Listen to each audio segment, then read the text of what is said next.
வணக்கம். ஒரு breaking news என்னன்னு பார்த்தீங்கன்னா, கறவை மாடு வாங்க உங்களுக்கு 1.20 லட்சம் வரைக்கும், அதாவது 1,20,000 வரையுமே கடன் வழங்கப்படுது. அதை பற்றி தான் இப்போ நம்ம பார்க்க போகிறோம்.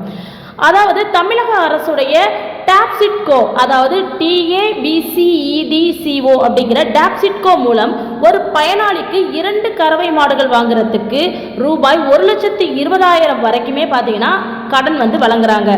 அதே போல் நீங்கள் இந்த கடனை திருப்பி செலுத்துறதுக்கு உங்களுக்கு 3 ஆண்டுகள் வரைக்கும் கால அவகாசமும் கொடுக்குறாங்க. இந்த 3 ஆண்டுக்குள்ளே நீங்கள் வாங்கின இந்த 1,20,000 ரூபாய் கடனை நீங்கள் திருப்பி செலுத்தணுங்கிற மாதிரி சொல்லியிருக்கிறாங்க. ஓகேவா? இந்த திட்டத்திற்கு கீழே பயன்பெற விரும்புகிறவங்க யாராவது நீங்கள் இருக்கீங்க அப்படின்னா, நீங்கள் DABCDCO.net, அதாவது .net அப்படிம்பாங்க, இந்த இணையதளம் வாயிலாக நீங்கள் என்ன பண்ணணும்னா விண்ணப்பிச்சுக்கலாம் அப்படிங்கிற மாதிரி சொல்லியிருக்காங்க. ஒரு மெயினான குறிப்பு கொடுத்துருக்காங்க. என்னன்னு பார்த்தீங்கன்னா, கடனுதவி பெற மாவட்ட கூட்டுறவு பால் உற்பத்தியாளர்கள் ஒன்றியத்தில் நீங்கள் உறுப்பினராக இருக்க வேண்டும் அப்படிங்கிற ஒரு தகவலுமே அவங்க பதிவு பண்ணியிருக்காங்க.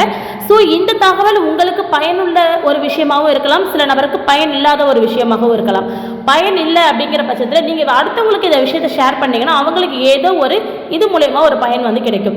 சரி, இந்த வெப்சைட்டில் எப்படி போய் பார்க்குறது, அதெல்லாம் எங்களுக்கு தெரியாது, நாங்கள் எப்படி அப்ளை பண்ணுறது அப்படின்னு சொல்லி கேட்டிங்கன்னா, நீங்கள் இதை பற்றின டீட்டெயில்ஸ் மட்டும் நான் இந்த வெப்சைட் லிங்கை டிஸ்கிரிப்ஷனில் கொடுக்குறேன், உள்ளே போய்ட்டு நீங்கள் தெரிஞ்சுக்கோங்க. ப்ளஸ் நீங்கள் என்ன பண்ணுறீங்கன்னா, இந்த வெப்சைட்டில் இது மாதிரி ஒரு விஷயம் இருக்குது, நான் அப்ளை பண்ணணும்னு சொல்லிட்டு நீங்கள் இ-சேவை மையத்துக்கோ அல்லது ஒரு நெட் சென்டரோ நீங்கள் போனீங்க அப்படின்னா அவங்களே உங்களுக்கு அப்ளை பண்ணி கொடுத்துருவாங்க. முக்கியமாக அவங்க சொன்ன ஒரு தகவலை ஒரு குறிப்பு ஒன்று சொன்னாங்க இல்லையா, அதை மெயினில் வச்சுக்கோங்க.